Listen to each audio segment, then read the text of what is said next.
प्रदेश में हमने पहली यात्रा बिजनौर से शुरू करके और देवरिया तक पूरी की, जिसमें करीब करीब हम 40 जिलों में गए, और दूसरी यात्रा झांसी से शुरू करके चित्रकूट में पूरी हुई। और इन दोनों यात्राओं में हमने करोड़ों लोगों को नज़दीक से देखा, अनुभव किया। यहाँ के लोगों में आर्थिक दरिद्रता हो सकती है कहीं कहीं, लेकिन वैचारिक आध्यात्मिक संपन्नता बहुत ऊंची है। और जिस दौर से भारत गुजर रहा है, इसमें परिवर्तन की एक बहुत गहरी तड़फ मैंने लोगों के दिलों में देखी है। जितने भी सर्वे हो रहे हैं उनमें खामोशी है, लेकिन परिवर्तन के लिए एक बहुत बड़ा आक्रोश लोगों के दिलों में है।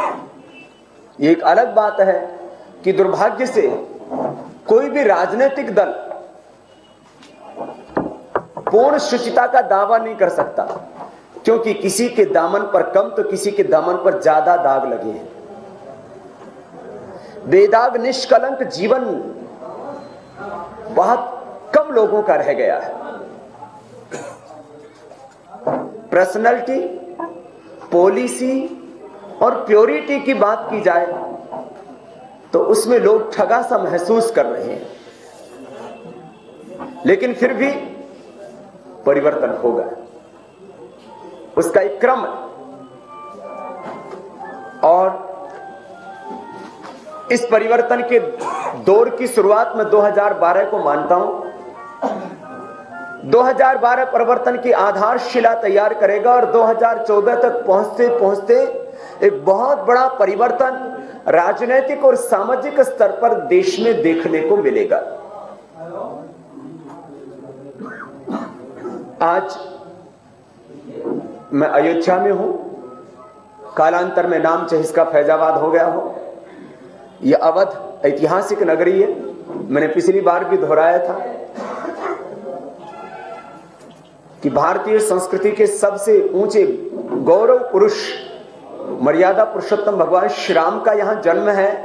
उनके नाम से कम एक जिले को तो हम स्थान दे दें। ऐसा नहीं हो पाया।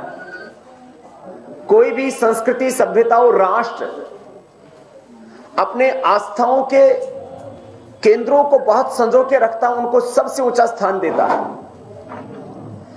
लेकिन हमारी आस्थाओं के सबसे बड़े केंद्र श्याम जन्मभूमि, भगवान शिव की जन्मभूमि, भगवान कृष्ण की जन्मभूमि, सभी जगह हमारी आस्थाओं के ऊपर एक बहुत गहरी चोट हुई है। आज इस्लामिक आस्थाओं का सबसे बड़ा केंद्र मक्का मदीना, वो निर्विवादित रूप से सर्वोपरि स्थान पर है, और पूरी दुनिया में कोई एक व्यक्ति मक्का मदीना के बारे में टिप्पणी नहीं कर सकता, और करनी भी नहीं चाहिए। किसी की आस्थाओं पर प्रहार करने का हमें कोई अधिकार नहीं है। ईसाई धर्म की आस्था का सबसे बड़ा केंद्र वेटिकन सिटी, उसके ऊपर कोई उंगली नहीं उठा सकता। हम सब भारतीय, चाहे आज हिंदू है, मुसलमान है, सिख है, ईसाई है, किसी भी मजहब में हम ढल गए। हमारे पूर्वज तो भगवान रामकृष्ण शिवादि है, और अपने पुरखों के जन्म स्थानों को भी हम गौरव नहीं दे सकते, तो हमारे भीतर स्वाभिमान कैसे जगेगा? मैं मंदिर और मस्जिद की लड़ाई में देश को नहीं धकेलना चाहता, लेकिन अपने सांस्कृतिक प्रतीकों का सम्मान तो देश में होना ही चाहिए किसी भी कीमत पर। 18वीं शताब्दी तक जो भारत विश्व की सबसे बड़ी आर्थिक, आध्यात्मिक और सामाजिक शक्ति रहा, अचानक क्या ऐसा हो गया कि देश हमारा दरिद्र हो गया? आज भी रिजर्व बैंक के अनुसार भारत में 18,000 टन सोने का रिजर्व है, जबकि हकीकत में करीब 50,000 टन भारत में सोना है, करीब 150 लाख करोड़ रुपए का तो सोना है, करीब 20,000 लाख करोड़ रुपए की भू संपदाएं भारत में है। IMF वर्ल्ड बैंक के अकॉर्डिंग भारत की 200 लाख करोड़ रुपए की अर्थव्यवस्था है। विश्व में मात्र 3 देश हमसे आगे हैं, जापान, चीन और अमेरिका। और यह तब जब देश का धन देश के बाहर काले धन के रूप में जमा और देश के अंदर भी इलीगल माइनिंग में, रियल एस्टेट में, कालाबाजारी में, राजनीति में और ड्रग्स में बहुत बड़ी मात्रा में काला धन जमा है। यदि हिंदुस्तान से काला धन खत्म होता है और भ्रष्टाचार मिटता है तो एक ही दिन में Bharat world economic super power बन सकता है। हम भी यूके, यूएसए और अमेरिका, पूरे यूरोप की तरह सम्मान के साथ जीवन जी सकते हैं। आज हमारी मुद्रा का इतना अवमूल्यन हो गया है, इसके लिए जिम्मेदार कौन है? उपलब्धियों का ढिंढोरा पीटती है कि हमने देश में सड़कें बना दी, हमने देश में पुल बनवा दिए, स्कूल कॉलेज बनवा दिए, ये हमारे खून पसीने की कमाई से बने हैं। और इसमें भी राजीव गांधी के अनुसार 10 से 20% बजट का पैसा विकास में लगा है। 80% जो जिंदगी उसके लिए गुनहगार, उसके लिए जिम्मेदार कौन? इसलिए मैं कहता हूं, भारतीय संस्कृति में कहा गया कि सरकार को माता पिता तुल्य प्रजा को सुख पहुंचाना चाहिए। लेकिन वर्तमान में केंद्र सरकार जिस पार्टी के नेतृत्व में चल रही है वो माता पिता के तुल्य सुख नहीं पहुंचा रही है, वो प्रजा के साथ सौतेला व्यवहार कर रही है। देश की कुछ राजनीतिक पार्टियों को छोड़ दीजिए, बाकी तो भगवान राम, भगवान कृष्ण, भगवान शिव को काल्पनिक महापुरुष मानते हैं, उनको अपना पूर्वज ही नहीं मानते। वो कहते हैं रामायण महाभारत ये तो उपन्यास है और राम कृष्ण आदि ये काल्पनिक पात्र हैं। अब वो क्या इस देश का उद्धार करेंगे जिनकी इस देश के राष्ट्र पुरुषों में, यहां की संस्कृति और सभ्यता में आस्था ही नहीं है। ये तो इस देश में इतना बड़ा षड्यंत्र आजादी के पहले चला और आजादी के बाद में करीब जो 400 लाख करोड़ रुपए लूटा है, और अभी भी देश के आधे से ज्यादा अर्थव्यवस्था पर इन बेईमानों का और विदेशी कंपनियों का जो कब्जा है, ये आरोप नहीं है, एक बहुत बड़ा गहरा षड्यंत्र देश में चल रहा है। आज भी आजाद भारत में भी कोई CIA का एजेंट है, कोई ISI के पेरोल पर काम कर रहा है, कोई KGB के पेरोल पर काम कर रहा है, कोई MNCs का प्रतिनिधि बन करके। इसलिए वोट देने सबको जाना है, उसी से लोकतंत्र की खोट दूर होगी। मैंने खुद वोट किया और देश की सीमाओं पर जब एक जवान अपने जीवन की आहुति दे देता है तो क्या हम लोकतंत्र को बचाने के लिए क्या एकदम घर से बाहर नहीं निकल सकते? एक पार्टी ने लोकतंत्र को लूटतंत्र, भ्रष्टतंत्र बना दिया है, लोकतांत्रिक संस्थाओं को बंधक बना दिया है, संविधान की एक तरह से हत्या कर दी गई है, विधायिका और कार्यपालिका एक तरह से वो अपना नैतिक और संवैधानिक दायित्व निभाने में विफल हो रही है। ये तो भला हो न्यायपालिका का, जिसने कमोबेश संविधान की रक्षा करने के लिए कुछ महत्वपूर्ण फैसले दिए। और ऐसे गुनहगार किस मुंह से वोट मांगने आ जाते हैं, उनको शर्म नहीं आती। जिन्होंने देश को लूट लिया वो उत्तर प्रदेश को क्या बचाएंगे? और कुछ लोगों के तो खून में ही बेईमानी है। मॉडर्न मेडिकल साइंस में रिसर्च हुए, हार्ट की बीमारी, कैंसर की बीमारी, टीबी की बीमारी, अस्थमा, डिप्रेशन की बीमारी जैसे जेनेटिक है, ऐसी ये लूट की बीमारी भी जेनेटिक है। और ऐसे लोगों के ऊपर हम यदि भरोसा कर लेंगे तो देश के साथ शायद एक बहुत बड़ा धोखा, विश्वासघात होगा। इसलिए मैंने कल भी एक बात को कहा था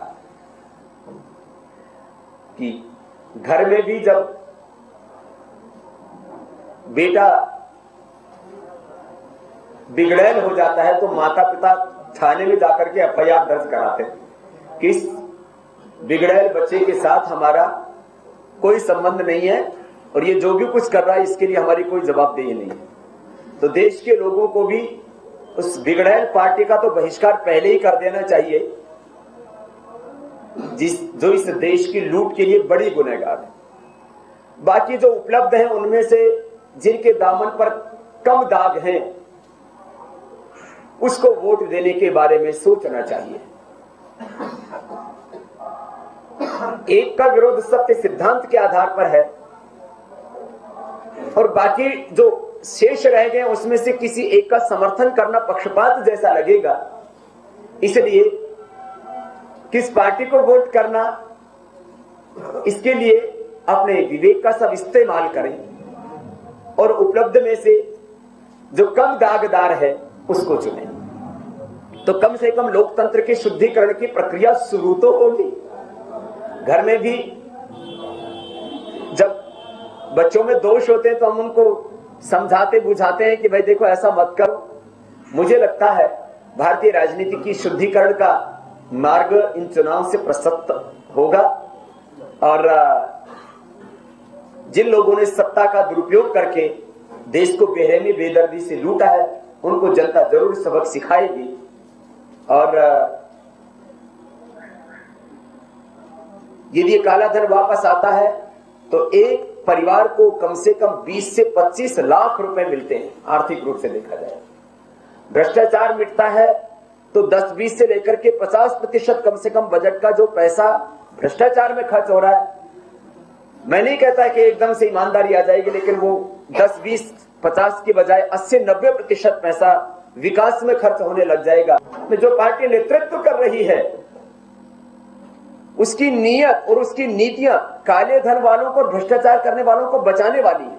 50 देशों के साथ जो संधि की गई, बार बार जिसका ढिढोरा पीटते हैं कैबिनेट मिनिस्टर और केंद्र सरकार कि हमने 85 देशों के साथ संधि की, वो काला धन लाने के लिए नहीं, काला धन वालों को बचाने के लिए की गई कि 2011 तक जितना भी पैसा विदेश में चला गया उसके बारे में कोई हिसाब किताब ही नहीं पूछ सकता।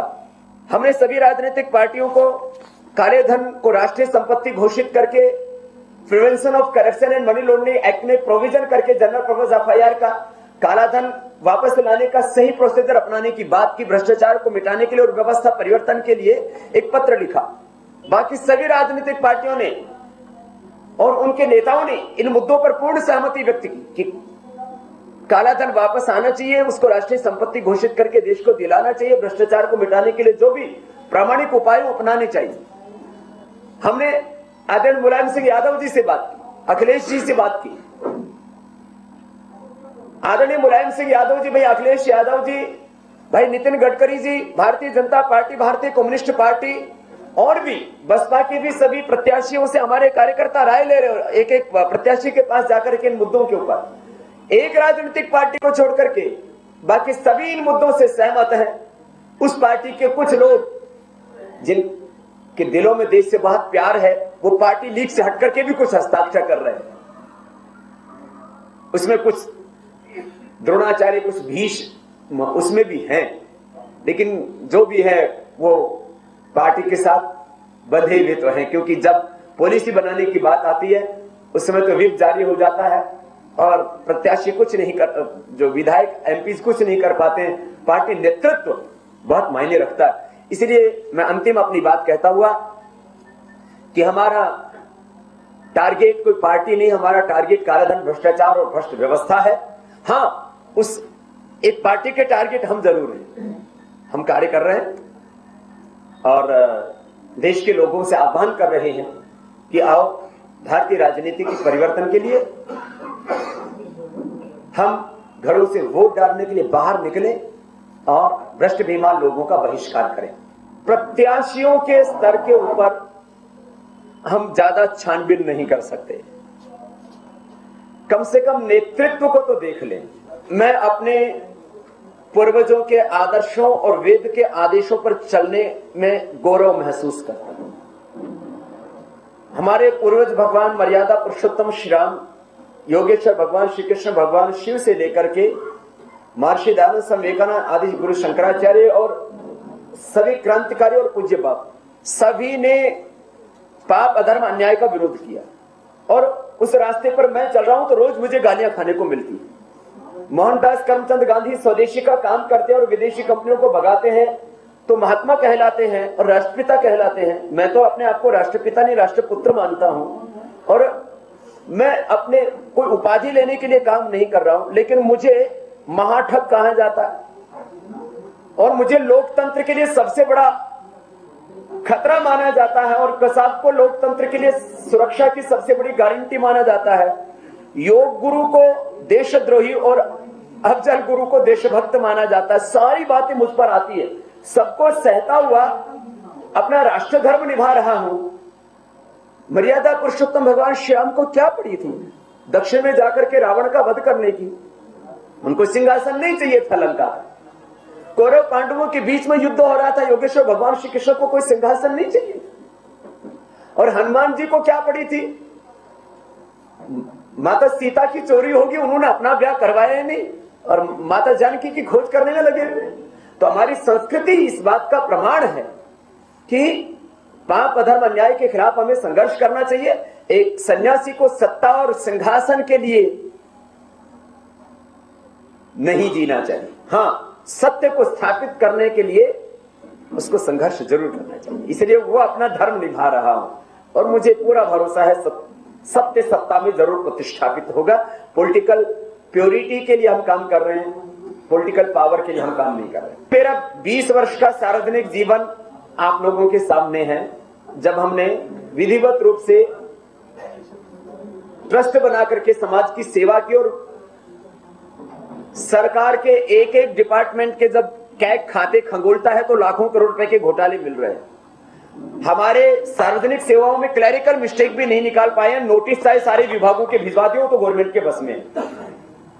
20 वर्षों का मेरा सार्वजनिक जीवन है और काले धन को राष्ट्रीय संपत्ति घोषित कराने के लिए, भ्रष्टाचार को मिटाने के लिए पिछले 5 वर्षों से हमने बड़े रूप में संघर्ष शुरू किया।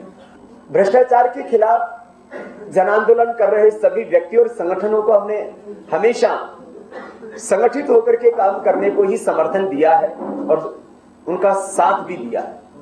तो मैं तो हमेशा इस बात को कह रहा हूं, हिंदू मुसलमान सिख ईसाई सब मिलकर के लड़े इस लड़ाई को, और मैंने कभी पक्षपात को स्वीकार किया ही नहीं, मैं छुआछूत मानता ही नहीं। महात्मा गांधी ने कहा था कि सरकार की गलत नीतियों और पूरे इस भ्रष्ट व्यवस्था के खिलाफ लड़ना है तो एक एक गांव गली मोहल्ला में एक एक जिंदा शहीद तैयार करना पड़ेगा। तो उस तरफ पूरी ताकत से हम लगे हुए हैं और इस पूरे भ्रष्ट तंत्र को खत्म करने के लिए एक मजबूत आध्यात्मिक स्वदेशी तंत्र पूरे देश में स्थापित हो जाएगा 2 वर्षों के लिए। लाखों करोड़ रुपए हमारा जो काला धन है वो हिंदुस्तान में आ जाए तो इतने स्कूल कॉलेज यूनिवर्सिटी हम बनाने के लिए इतने लोगों को रोजगार दे देंगे, शिक्षा में और नौकरियों में हमें आरक्षण देने की जरूरत ही नहीं पड़ेगी। इसलिए बुनियादी काम करना चाहिए। अब सबको पता है स्कूल कॉलेज लिमिटेड है, नौकरियां लिमिटेड है, उसमें कितने आरक्षण दे दीजिए, उससे मिलने वाला क्या है समाज को? प्रत्याशी की पवित्रता, उसके जीवन की शुचिता वो एक हद तक काम करती है, बाकी सारे निर्णय सबको पता है। विधानसभा और लोकसभाओं में नेतृत्व करता है, प्रत्याशी मेल थपथपाने के अलावा कुछ नहीं कर पाते हैं। इसलिए प्रत्याशी को जो बजट मिलता है, विधायक को और लोकसभा के सदस्य को, उतने तक उसकी पवित्रता काम आती है। जो बड़े नीतिगत फैसले हैं वो नेतृत्व लेता है, और यदि मुखिया ठीक है, नेतृत्व अच्छा है, तो नीचे वाले की नाक में नकेल तो डाल ही सकता है। इसलिए ऊपर वाले का ज्यादा महत्व है नेतृत्व का, प्रत्याशी का दूसरे स्थान पर महत्व है।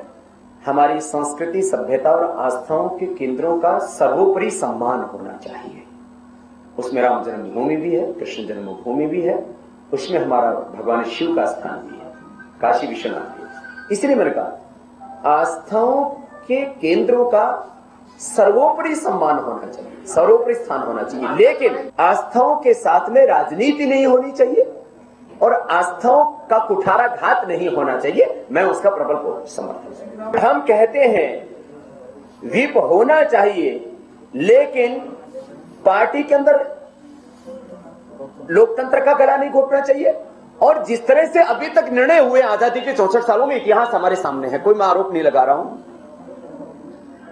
पार्टी नेतृत्व जो है वो सारे निर्णय कर लेता है, खाली सूचना देने के लिए एमएलए और जो है वो जो एमपीज होते हैं उनको कह दिया जाता है। संविधान और हमारी आजादी, संवैधानिक मूल्यों और आजादी दोनों असूलों को पालते हुए फिर व्हिप होना चाहिए। व्हिप की जो वर्तमान परंपरा है वो पूरी तरह से उसमें परिवर्तन की नितांत आवश्यकता है। मैंने हमेशा बहुत प्रामाणिकता के साथ इस बात को कहा है, मैं छुआछूत को नहीं मानता। हिंदू, मुसलमान, सिख, ईसाई और उनसे जुड़े हुए सभी संगठन वो काले धन, भ्रष्टाचार और व्यवस्था परिवर्तन की इस मुहिम में एक साथ आए। हम किसी भी तरह से किसी भी व्यक्ति या संगठन को अपराधी के तौर पर प्रचारित नहीं करते और उनको टारगेट नहीं करते। जब आरक्षण शुरू किया गया था तो इसकी नितांत आवश्यकता थी। वर्तमान समय जितने स्कूल, कॉलेज और नौकरियां हैं उसमें जगह ही नहीं बची है। तो समस्या ये है कि आरक्षण के नाम पर अब समाज को हम कहां लेकर के जाएंगे। इसलिए बुनियादी काम किया जाए जिससे कि समाज में संघर्ष पैदा ना हो। जो वंचित लोग हैं उनको उनका अधिकार भी मिलना चाहिए। और वो वंचित लोग, अब इसमें चाहे वो आर्थिक आधार पर आरक्षण की बात हो या दूसरी बातें हो, तो फिर कई तरह के इसमें प्रश्न जुड़े हुए होते हैं। इसलिए गंभीर मुद्दा है ये, इसके ऊपर मैं सीधी सीधी टिप्पणी नहीं कर सकता। पिछले दिनों भी जब अयोध्या आए थे हम, तब भी सभी पक्षों से बात की और बहुत महत्वपूर्ण तथ्य सामने निकल करके ये आया कि कहते बाबा जी हमको मंदिर बनाने में कोई आपत्ति ही नहीं, लेकिन इसका राजनीतिकीकरण हो रहा है उससे आपत्ति है। और एक दो नहीं, हजारों मुसलमानों को, उनके नेताओं को मैं जानता हूं जो खुद कहते हैं बाबा जी पुरखे तो हमारे वही थे, पूर्वज तो हमारे वही, हमारी पूजा पद्धतियां बदली है ना, तो हमें भी उन पर गर्व है। तो एक बहुत गहरी बात है ये। मुझे लगता है हमारे जो संस्कृति के गौरव स्थान है उनका सम्मान गैर राजनीतिक तरीके से ही हम प्रतिष्ठापित कर सकते हैं। युवराज जी एक अजय योद्धा है और जिस तरह से उन्होंने अपने खेल के मैदान में जौहर दिखाए और अपने विजय हासिल की, ऐसे ही वो कैंसर में भी विजय हासिल करेंगे। अपने हमारी शुभकामनाएं हैं। और यदि योग और आयुर्वेद से वो उपचार लेना चाहेंगे तो हम जरूर उनकी मदद करेंगे, क्योंकि वह हमारे देश के लिए गौरव है और ऐसे युवाओं की बहुत आवश्यकता है खेल के क्षेत्र में। भगवान राम, भगवान कृष्ण, भगवान शिव और महायोगी गुरु गोरखनाथ की पुण्य धरा उत्तर प्रदेश, जिसने सदा से इस देश को गौरव दिलाया। हमारी आस्थाओं के सबसे बड़े केंद्र आज कहीं तिरस्कृत नजर आते हैं। चाहे राम जन्मभूमि हो, चाहे कृष्ण जन्मभूमि हो या भगवान शिव का स्थान काशी विश्वनाथ हो, कोई भी संस्कृति, सभ्यता और राष्ट्र अपने सांस्कृतिक गौरवों को सर्वोपरि सम्मान और स्थान देता। चाहे वो इस्लाम के गौरव मक्का मदीना हो, चाहे ईसाई धर्म की आस्थाओं के का केंद्र वेटिकन सिटी हो। दुर्भाग्य से हम अपने इस देश में अपने पूर्वजों के जन्मस्थान और उनके गौरव को भी बरकरार नहीं रख पाए। हमारे सामने एक सामाजिक आध्यात्मिक संकट है और दूसरी तरफ एक राजनीतिक संकट। चुनाव में एक बहुत बड़ी पार्टी वो विकास के वादे कर रही है, विकास के दावे कर रही है, और विकास जिस चीज से होना है उससे पीछे हट रही है। विकास होना है धन से और विकास होना है भ्रष्टाचार मुक्त शासन से। जब हम काला धन देश में लाने की बात करते हैं, विकास में सबसे बड़ी बाधा भ्रष्टाचार को मिटाने की बात करते हैं, तब उस पार्टी के एक राष्ट्रीय महासचिव बचकानी हरकत करते हुए जब पत्रकारों ने उनसे काले धन के बारे में पूछा तो बाबा रामदेव पर आरोप लगाते हैं। ये बहुत ही शर्मनाक है, बहुत ही हास्यास्पद है और यह बहुत ही छिछोरी बात है। प्रथम बात तो मैंने कभी भी काले झंडे दिखाने का और जूता मारने का, फेंकने का समर्थन नहीं किया। फिर भी यदि कोई आक्रोश में उनको काले झंडे दिखाते और उनके ऊपर जूते मारते हैं तो अपने कुकर्मों के लिए मुझे क्यों जिम्मेदार ठहराते हैं? और पत्रकार प्रश्न पूछते हैं तो बाबा को आरोपी बताते हैं। और मैंने टीवी पर देखा, एक जगह कुछ लोगों ने, आम जनता ने उनसे काले धन के बारे में प्रश्न पूछा तो उनको अपने कार्यकर्ताओं से पिटाते। माने शालीनता की सारी हदें पार कर चुके हैं। वो बात करते हैं मैं गरीबों को न्याय दिलाना चाहता हूं, मजदूर किसान को उनका सम्मान दिलाना चाहता हूं। वो बात करते हैं हम विकास करना चाहते हैं, लेकिन विकास जिस पैसे से होता है वो 400 लाख करोड़ रुपए काले धन के बारे में खामोश क्यों हैं? ये छोटी बात नहीं है। IMF और वर्ल्ड बैंक मानता है कि देश की अर्थव्यवस्था में 1.5 से 2 गुना काला धन है। टैक्स जस्टिस नेटवर्क हो, ट्रांसपेरेंसी इंटरनेशनल हो या ग्लोबल फाइनेंशियल इंटीग्रिटी हो, सभी देश के भीतर और देश के बाहर टैक्स हेवंस में और देश के अंदर इलीगल माइनिंग में, रियल एस्टेट में, काला बाजारी में, ड्रग्स में और राजनीति में जो ब्लैक मनी है, उससे एक तरह से देश की अर्थव्यवस्था पूरी ध्वस्त हो रही है। कुछ लोगों ने सत्ता का दुरुपयोग करके देश के भीतर और बाहर 400 लाख करोड़ रुपए जमा कर लिया और जब उसके बारे में कोई प्रश्न भी पूछते हैं तो बचकानी हरकतें करते हुए नजर आते हैं। ये बहुत ही दुर्भाग्यपूर्ण है। हमने कभी भी काले झंडे दिखाने का, मैंने कहा, समर्थन नहीं किया। हमने तो काला धन मांगा था। काले झंडे से इस हिंदुस्तान को कुछ मिलने वाला नहीं, लेकिन काले धन से इस हिंदुस्तान को सब कुछ मिलेगा। काले धन की बात आती है तो पार्टी खामोश हो जाती है। और भ्रष्टाचार जो विकास में सबसे बड़ी बाधा है, क्योंकि सरकारी बजट का करीब 80 से 90% लोग घोटाले करके लूट लेते हैं। ये स्वर्गीय राजीव गांधी जी भी कहा करते थे। जब भ्रष्टाचार को मिटाने के लिए मजबूत लोकपाल बनाने की बात आई तो उसकी नियुक्ति और निष्कासन की निष्पक्ष प्रक्रिया केंद्र सरकार का नेतृत्व कर रही पार्टी ने नहीं अपनाई। सीबीआई के एंटी करप्शन विंग को उसके अंडर में नहीं लिया गया। तो ये भ्रष्टाचार से लड़ने के, उसके प्रति गंभीरता की, उसको मिटाने की किस मुंह से बात करते हैं? माना कि दूसरी पार्टियों के भी दामन 100% साफ सुथरे नहीं है। अब देश की सर्वोच्च अदालत ने भी अपना फैसला सुना दिया। 122 लाइसेंस रद्द करके ये जता दिया है कि कदम कदम पर नियम कानूनों का उल्लंघन, वायलेशन हुआ। जीरो लॉस की बात करके देश को झूठ बोला। भारतीय राजनीति में एक परिवर्तन की पृष्ठभूमि तैयार हो रही है। 2012-13 परिवर्तन का काल है और मुझे पूर्ण विश्वास है कि 2020 तक चलते चलते भारतीय राजनीति का पुनर्जन्म होगा। मुद्दों के पर केंद्रित होगी भारतीय राजनीति और Bharat world economic super power बनेगा, वर्ल्ड स्पिरिचुअल पावर बनेगा, इसमें कोई शंका नहीं।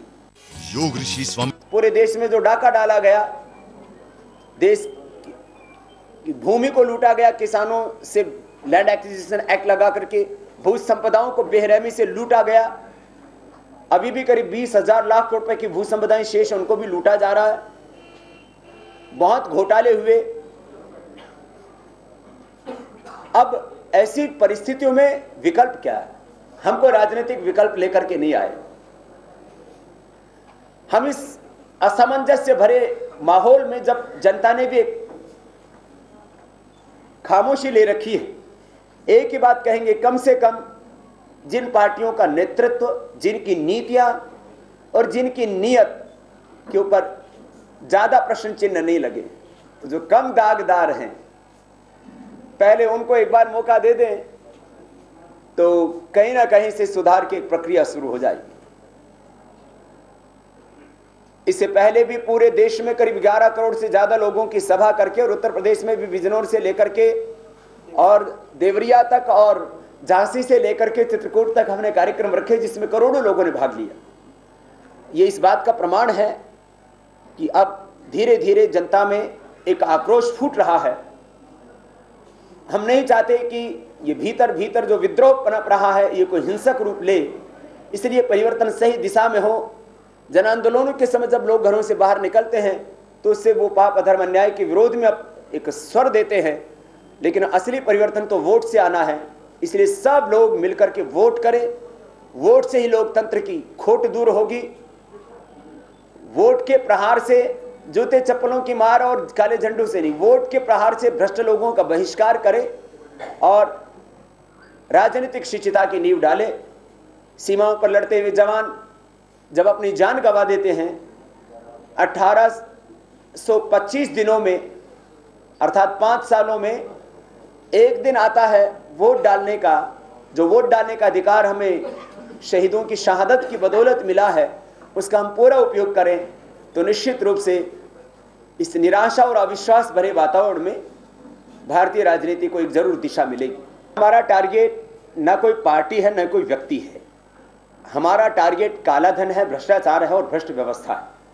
हाँ, उनके टारगेट हम जरूर बने रहते हैं, ये जग जाहिर है। और हमने चुनाव से पहले भी सभी राजनीतिक पार्टियों को काले धन को राष्ट्रीय संपत्ति घोषित करके उसका एक राइट प्रोसीजर अपनाना, उसको देश में लाने के लिए prevention of corruption money laundering act में नया प्रोविजन करना, जनरल पर्पज एफआईआर का, बेनिफिशियल ओनरशिप के डिक्लेरेशन से लेकर के पॉलिटिकल एक्सपोज पर्संस के तहत कार्रवाई करने का। ये 3 मुद्दों से जुड़े हुए 7 प्रश्नों के ऊपर हमने राजनीतिक पार्टियों से राय मांगी। काले धन, भ्रष्टाचार और व्यवस्था परिवर्तन के मुद्दे पर भारतीय जनता पार्टी, भारतीय कम्युनिस्ट पार्टी, समाजवादी पार्टी, यहां तक कि बसपा के सब जो है प्रत्याशी सब पूर्ण सहमति व्यक्त करते हैं। एक पार्टी वो खामोश है, वह इन मुद्दों के ऊपर जुबान खोलने के लिए भी तैयार नहीं है। और मैंने कहा, जब पत्रकारों ने बार बार बल देकर के पूछा कि विकास तो धन से होगा और धन हमारा विदेशों में जमा है, उसको लाने के लिए आप कोई बात क्यों नहीं कहते, तो सीधा बाबा जी के ऊपर आरोप मढ़ दिया। इसलिए बाबा के टारगेट पर कोई व्यक्ति या पार्टी नहीं, हाँ उनके टारगेट पर बाबा जरूर है, लेकिन हम सच के लिए, सिद्धांत के लिए, देश के लिए आह्वान कर रहे हैं। क्योंकि मैंने थोड़ा सा हस्तक्षेप शुरू किया, इसी से ही कुटिल राजतंत्र, जटिल शासन तंत्र और भ्रष्ट व्यापार तंत्र और विदेशी षड्यंत्र चारों तरफ से बाबा को घेर रहे हैं। खाली एक शुचितापूर्ण राजनीति की बात करने पर ही यदि कोई विकल्प की बात हो जाती तो न जाने कितने बेहुदे आरोप और लगते। मैं आरोपों से भयभीत नहीं होता, लेकिन अपने पूर्वजों ने जिस तरह से अपना राष्ट्र धर्म निभाया, अपने योग धर्म, अध्यात्म धर्म के साथ मैं राष्ट्र धर्म को प्रामाणिकता से निभा रहा हूं। विकल्प शायद वक्त के साथ देश में अपने आप खड़ा हो गया, ऐसा मुझे पूरे विश्वास है। तो सुप्रीम कोर्ट ने तो साफ अपना फैसला सुना दिया है कि 1,76,000 करोड़ रुपए की लूट के लिए गुनहगार है, तभी तो लाइसेंस रद्द किए, नहीं तो बात कहां आती। वो कहते हैं पॉलिसी की बात थी, तो हमने एनडीए की पॉलिसी को फॉलो किया। तो जब सारी एनडीए की पॉलिसी फॉलो करनी थी और वो किन परिस्थितियों में पॉलिसी बनी थी, यह भी एक गंभीर प्रश्न है। लेकिन यदि वही सारी पॉलिसीज ये फॉलो कर रहे हैं तो फिर सरकार बनाने का मतलब क्या है। ये तो साफ है कि कदम कदम पर सरकार ने कानून का, नियमों का उल्लंघन किया और इसीलिए 122 लाइसेंस रद्द हुए। तो इससे बड़ा और कोई प्रमाण नहीं चाहिए, सत्यापित प्रमाणित हो चुका है, कोई आरोप नहीं रह गया है। एक पार्टी का पूर्ण बहिष्कार, बाकी जो उपलब्ध हैं उनका नेतृत्व देखें, उनकी नीतियां देखें और उनकी नीयत देखें। जो 3 बड़ी राजनीतिक पार्टियां हैं उनके नेतृत्व, उनकी नीतियां और उनकी नीयत हमें साफ साफ दिख रही है। एक तरफ आदरणीय श्री अखिलेश यादव जी हैं, दूसरी तरफ बहन मायावती जी हैं, और तीसरी तरफ उमा जी हैं, और उनके साथ साथ और भी दूसरे प्रदेश के नेता हैं। अब साफ साफ दिख रहा है, क्योंकि इस विप की राजनीति में नेतृत्व के निर्णय ही अंतिम होते हैं। इसलिए यदि किसी पार्टी में दागदार उम्मीदवार भी है और उसमें यदि नेतृत्व के ऊपर भरोसा किया जा सकता है, तो पहले नेतृत्व को देखें, उसके बाद प्रत्याशी को देखें, तो मुझे लगता है कहीं ना कहीं से परिवर्तन की शुरुआत हो जाएगी। ये डरेंगे कैसे? इन्होंने तो पूरी तानाशाही मचाई हुई है देश में। इन्होंने तो लोकतंत्र, संविधान की हत्या करके रख दी है, लोकतंत्र को बंधक बना लिया है। आप सब पत्रकार भाई जानते हैं इस बात को कि इस देश में वो नहीं होता जो संविधान में लिखा है। इस देश में वो होता है जो उस पार्टी के एक दो व्यक्ति कह देते हैं। तो मैंने तो पीछे एक बार कहा था कि एक संविधान संशोधन कर दो, कि संविधान में जो लिखा, कानून में जो लिखा वो नहीं होगा, हम जो कहेंगे वो होगा। और बार बार डराते हैं उनको। बाबा को नहीं पता हमारे हाथों में कितनी ताकत, उन्होंने तो सारी ताकत लगा दी बाबा को मिटाने और सताने के लिए। लेकिन हम ना रुके थे, ना मिटे उनसे, ना खरीदे गए। हम अपना काम बखूबी जारी रखे। बेवजह मुझे एक पार्टी टारगेट बनाती है कि बाबा किसी पार्टी के लिए काम कर रहे हैं। मैं तो देश के लिए काम कर रहा हूं, और हमने कभी भी कोई पक्षपात नहीं किया है। हम पक्षपात करते तो हम आज यहां किसी पार्टी के वोट के लिए भी आह्वान कर सकते थे, और करोड़ों हमारे समर्थक हैं, उनको सीधा संदेश भी दे सकते थे। इसलिए हमने अपनी सांकेतिक बातें कही हैं और निर्णय जनता पर छोड़ा है, देश के लोगों के सहयोग के बल पर। बालकृष्ण जी तो जहां पहले थे पतंजलि योगपीठ में, और वहीं पर पूरी प्रामाणिकता से सेवा की है। बालकृष्ण जी कहीं छिपे थोड़ी, रोज सेवा कर रहे हैं। और सबको इस बात का पता है कि हमेशा से संगठन और समाज के बीच में, देश के बीच में मैं जाता रहा हूं। मैं, आप हर दिन मुझे देखते हो, और वो चाहे वो पतंजलि योगपीठ है, पतंजलि विश्वविद्यालय है, योगग्राम है, आयुर्वेद का काम है, सारे कामों के लिए वो भी हर दिन 18-18 घंटा काम करते हैं। तो आचार्य बालकृष्ण जी पूरी प्रामाणिकता के साथ अपना काम कर रहे हैं। नया विकल्प भी मुझे लगता है वक्त के साथ जरूर आएगा, जिसमें एक भी व्यक्ति दागी नहीं मिलेगा, 100% लोग ईमानदार होंगे। लेकिन मैंने कहा ये जनता के बीच से आवाज उठती जाएगी, विकल्प तैयार होता जाएगा, तो प्रोसेस है।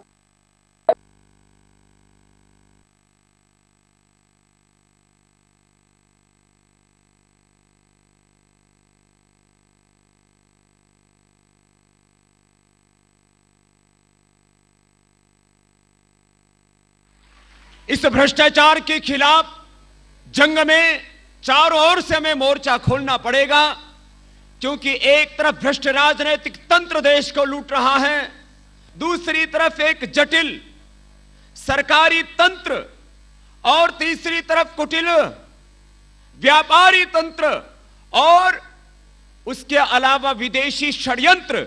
चारों तरफ से जब देश को लूट रहा है, तो भ्रष्टाचार के खिलाफ भी चारों ओर से आवाज उठनी चाहिए।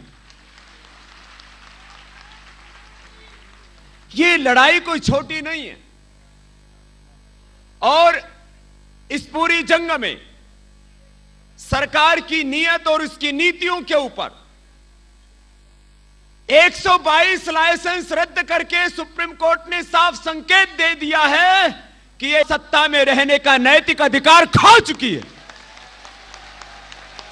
और बात इतनी सी नहीं है, बात यह है कि 122 लाइसेंस रद्द करके सुप्रीम कोर्ट ने साफ संकेत दे दिया है कि दुनिया के इतिहास का सबसे बड़ा घोटाला 1,76,000 करोड़ का हुआ है। यह मात्र आरोप नहीं है, सत्यापित हो चुका है, प्रमाणित हो चुका है। देश के बाहर जो धन जमा है वो तो देश में आना ही चाहिए, देश के भीतर भी, चाहे वो इलीगल माइनिंग है।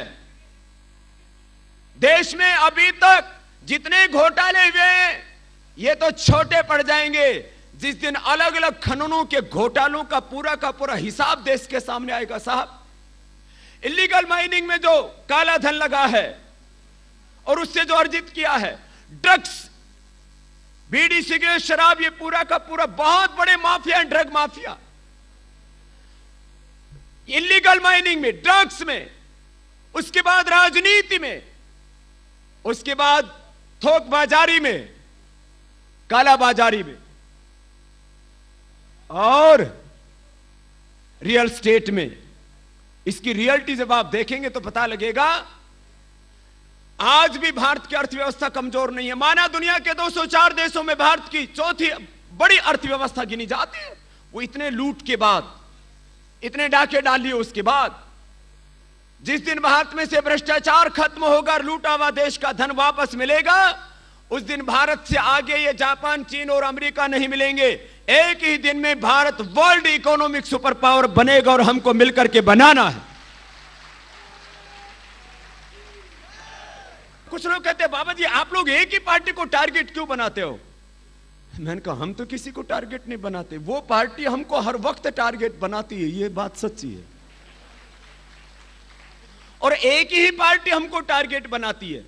इसका मतलब मैं बाकी पार्टियों को कोई क्लीन चिट नहीं दे रहा हूं, लेकिन किसी पर आरोप भी नहीं लगा रहा हूं। दूसरी पार्टियां भ्रष्टाचार के खिलाफ इस जंग में यदि साथ ना दें, कुछ तटस्थ हैं, कुछ मौन हैं, कुछ मुद्दों का समर्थन कर रही हैं, लेकिन जब हम काले धन और भ्रष्टाचार के खिलाफ बात करते हैं तो एक ही पार्टी को पेट में दर्द क्यों होता है?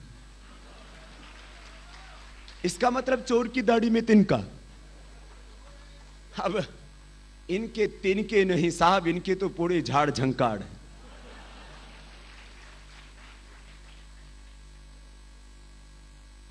ये तो काले धन और भ्रष्टाचार की इससे आगे बात जाएगी।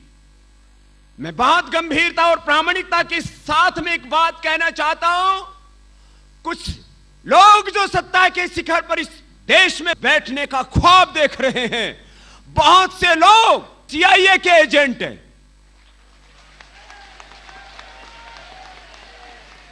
कोई आईएसआई के एजेंट हैं, कोई केजीबी के एजेंट हैं, कोई मोजार्ट के एजेंट हैं और कोई एमएनसीज के एजेंट हैं। ये हिंदुस्तान कोई और चला रहा है, ये हम बर्दाश्त नहीं करेंगे। जब पूरा सच इस देश के सामने आएगा तब एक दो गद्दाफी नहीं, यहां हजारों गद्दाफी नजर आएंगे।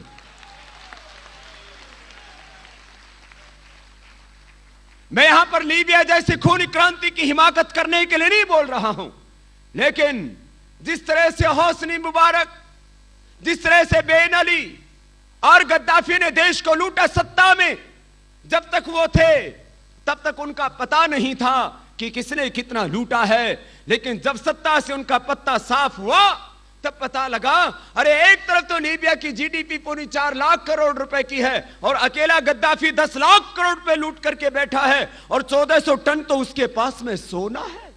जब हिंदुस्तान के इन बेईमानों का पूरा सच सामने आएगा, जिस दिन पूरी की पूरी जन्म कुंडली इनकी खुलेगी और सच पूरा बेपर्दा होगा, तब आप इस बात को महसूस करेंगे कि किस तरह से 121 करोड़ लोगों का हक लगभग 121 लोगों ने लूट लिया और हिंदुस्तान को दरिद्र बना दिया। ये स्वामी रामदेव के भीतर का आक्रोश नहीं, ये इस देश के जन जन का आक्रोश है। मैं तो उस पीड़ा को मात्र शब्द दे रहा। ये इतने षड्यंत्रकारी हैं। अच्छा बताओ, ये बाबा के पीछे लठ लेके क्यों पड़े हुए? बाबा ने कोई इनकी भैंस खोल ली? तो हमने क्या कर लिया भाई? अब ये इनको अफजल गुरु देशभक्त नजर आता है, योग गुरु देशद्रोही नजर आता है। ये क्यों इस बात को कह रहा हूं? सारी एजेंसियां बाबा के पीछे लगा दो। एक मेरे से बोला बाबा वो आपके बालकृष्ण जी के पीछे भी तो सीबीआई लगाई। मैंने कहा ये सबसे बड़ा प्रमाण है कि आचार्य बालकृष्ण का योगदान बहुत बड़ा है हिंदुस्तान के लिए। यदि ईमानदार आदमी के पीछे, देशभक्त आदमी के पीछे सीबीआई लगा दी जाए तो उसकी देशभक्ति का सबसे बड़ा प्रमाण हो जाता है।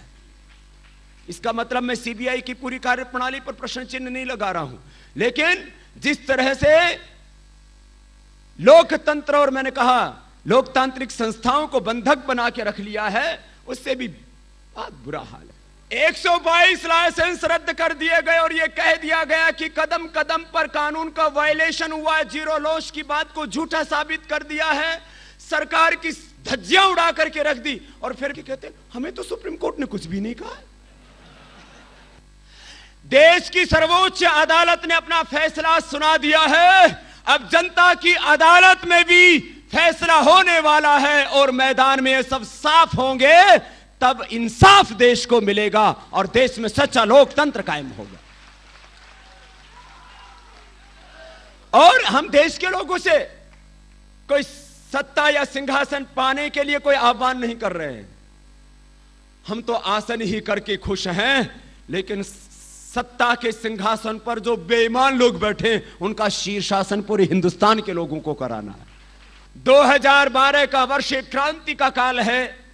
2012-13 में इस क्रांति की लपटें पूरे हिंदुस्तान में उठेंगी और 2020 तक Bharat world economic spiritual power and world economic power के रूप में, आर्थिक महाशक्ति, आध्यात्मिक महाशक्ति के रूप में खड़ा होगा। ये करीब करीब 7 वर्ष का समय है और देश अंगड़ाई लेगा। आजादी से पहले करीब 400 लाख करोड़ रुपए की लूट भी वो तो बेगानों ने लूटा था, विदेशियों ने लूटा था हिंदुस्तान को।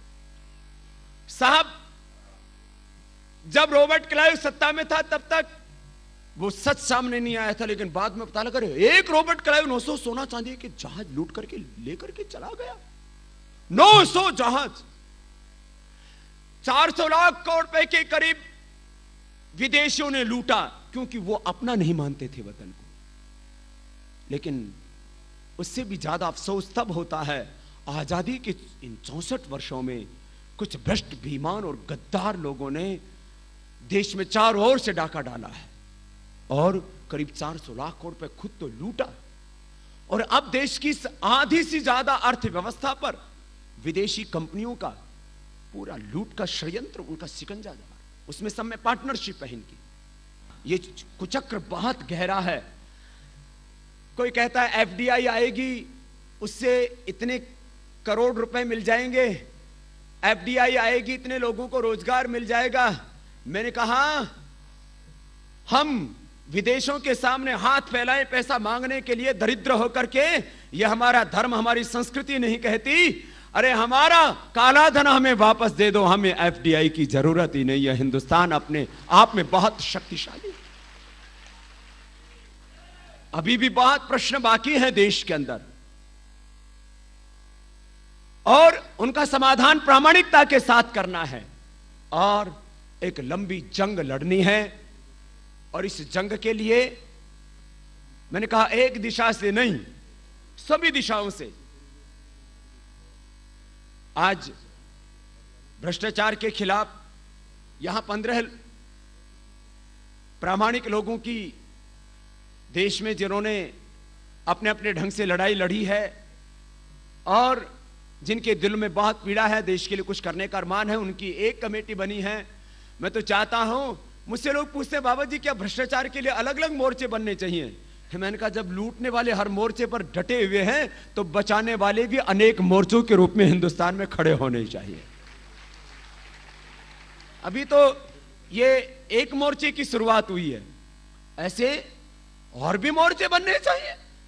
और जो भी भ्रष्टाचार के खिलाफ लड़ेगा उन सबको हमारा आशीर्वाद रहेगा, उनको सबको हमारी शुभकामनाएं रहेगी। कोई भी संगठन, कोई भी पार्टी, कोई भी व्यक्ति, और हमने अपने इस सिद्धांत को प्रामाणिकता से निभाया है, पहले भी, आज भी निभा रहे हैं और आगे भी निभाएंगे। खुद भी लड़ेंगे और जो दूसरे लड़ रहे हैं उनको सबको अपनी शुभकामनाएं देंगे और ऐसा ही होना चाहिए।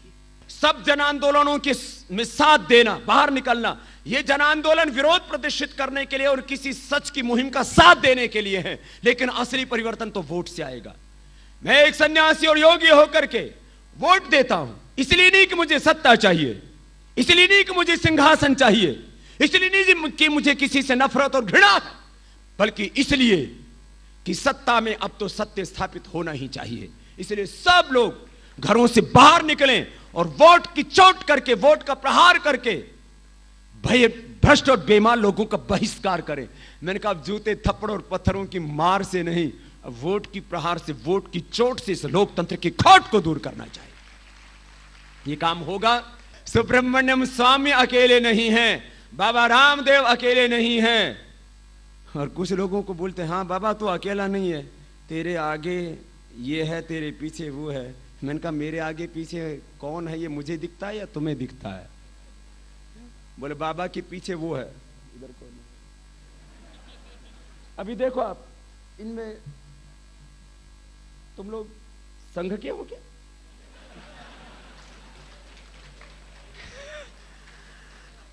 कहते बाबा के पीछे संघ है, बाबा के आगे कोई राजनीतिक दल हो, बाबा के दाएं बाएं कुछ और है। मैं तो अपने आगे पीछे दाएं बाएं भगवान को देखता हूं और 121 करोड़ लोगों को देखता हूं और उनके लिए जंग लड़ता हूं। उसमें संघ आए उसका स्वागत है, उसमें सब राजनीतिक दल आए उनका स्वागत है, उसमें हिंदू आए, मुसलमान आए, सिख आए, ईसाई आए, दलित आए, वाल्मीकि आए, आ रहे हैं, आएंगे और हम सब मिलकर के जंग लड़ेंगे और देश को बचाएंगे, काला धन लाएंगे, भ्रष्टाचार मिटाएंगे।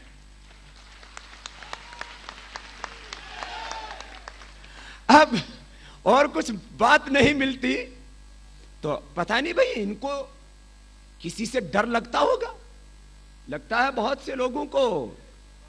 अब एक सामाजिक संगठन से इतना ज्यादा डर लगता हो तो ये हो सकता है उनके सपने में वो आते होंगे।